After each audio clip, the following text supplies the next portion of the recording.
Nowhere is there a calmer place than within one's own soul. Being by ourselves doesn't always mean we're feeling lonely, and feeling lonely doesn't always mean we're alone. These Stoic sayings about being on our own can remind us that we have the power to self-reflect, gather new ideas, as this is the moment when we empty our minds. If you want to find the courage to use alone time well and beat loneliness, stay with us as we learn from what some of the smartest people in history have said about solitude and feeling. Let's begin. Nowhere can man find a quieter or more untroubled retreat than in his own soul. Marcus Aurelius. If we're looking for a peaceful and trouble-free place to escape to, we don't need to go anywhere physically. We can find that serenity within our own minds and souls. Our inner selves, our thoughts and feelings can be a refuge from the noise and troubles of the world. It's like having a quiet, calm space deep inside us where we can retreat whenever we need it. It's a motivation to have the power to create our own peaceful sanctuary within ourselves, a place to find solace and tranquility, even when the outside world may be chaotic or noisy. It's a valuable lesson in finding inner peace and resilience by turning inward and tapping into the tranquility within our own souls. It is in your power to withdraw yourself whenever you desire. Perfect tranquility within consists in the good ordering of the mind, the realm of your own. Marcus Aurelius. We have the ability to find peace and calm whenever we want. This peace comes from how we manage and organize our own thoughts and feelings in our minds, like our minds as a sort of kingdom that we rule over. To achieve perfect tranquility, we need to make sure this mental kingdom is well ordered and harmonious. That means taking control of our thoughts, emotions, and reactions. When we can do this, we'll have the power to find peace within ourselves whenever we desire. Marcus Aurelius teaches us that inner peace is something we can attain by managing our thoughts and emotions effectively, just like governing a peaceful kingdom. When you're alone, you should call this condition tranquility and freedom, and think of yourself like the gods.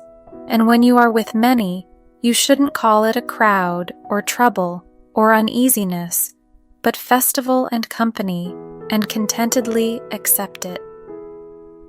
Epictetus. Epictetus tells us something important about how we should reflect and feel when we're by ourselves or with a lot of people. When we're alone, he says, we should see it as a time of peace and freedom, almost like how gods might feel. It's a chance for us to be calm and happy on our own. But when we're with many people, we shouldn't always see it as a big, noisy crowd that might make us uncomfortable. Instead, we should see it as a festival or a gathering of friends. This means that there are positives in both situations, in ourselves and in others, and we should make the most of them. Solitude and company may be allowed to take their turns. The one creates in us the love of mankind, the other that of ourselves. Solitude relieves us when we are sick of company, and conversation when we are weary of being alone, so that the one cures the other. There is no man so miserable as he that is at a loss how to use his time. Seneca. Seneca finds a balance between spending time alone and being in the company of others. He suggests that both solitude and social interaction have their roles in our lives. Solitude can help us develop a sense of self-love and self-awareness because it allows us to reflect on our thoughts and feelings. On the other hand, spending time with others fosters our love and connection with fellow human beings. Sometimes we may grow tired of one or the other, and that's okay. Solitude can provide relief when we've had enough of company, and engaging in conversations and social interactions can rejuvenate us when we're weary of being alone. But then, Seneca warns us against the misery that comes from not knowing how to make good use of our time.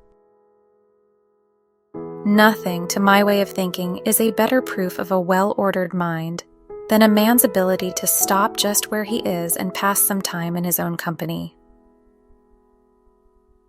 Seneca: a person with a well-ordered mind can find contentment and peace when they are alone.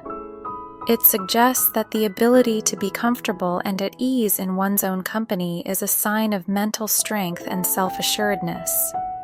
Embracing solitude doesn't mean feeling lonely or isolated.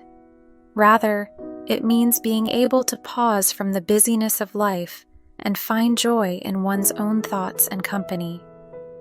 Seneca reminds us that spending time alone and enjoying our own thoughts can be a source of strength and tranquility. It encourages us to see solitude not as loneliness, but as an opportunity for self-reflection, personal growth, and a deeper understanding of ourselves. There's a comfort and fulfillment in our own presence. Let's find it and embrace the beauty of solitude. Remember, there's always a beauty in being alone. We just have to find what works for our happiness in our own solitude. When we understand and appreciate the good things about spending time alone, we become better at forming strong connections with others.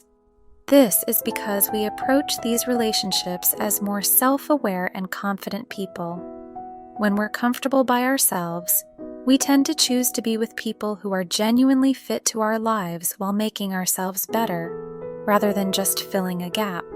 Also, when we spend time alone, we often discover our strongest interests and what is most important to us in life. This means we find out what makes us really happy and what we truly care about.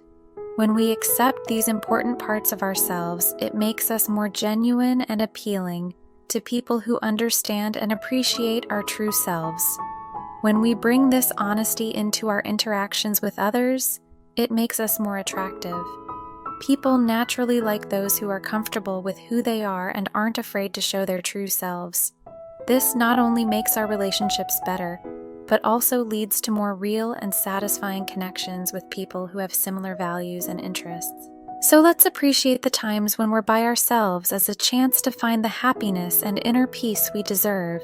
When we're by ourselves without distractions, we can understand what makes us content. Solitude gives us the chance to compose about our thoughts and dreams without others telling us what to do. These moments of being alone help us heal, become better, and find peace inside ourselves. That's why it's important to understand that appreciating alone time doesn't mean avoiding social interactions. It's about finding a balance that works for each person. Being alone can go hand in hand with having amazing social connections, and this balance can lead to a happier and more peaceful life. If you liked this video, don't forget to click the subscribe button for more updates. This is, again, Powerful Quote. We'll see you again in our next video. We appreciate your support. Thank you.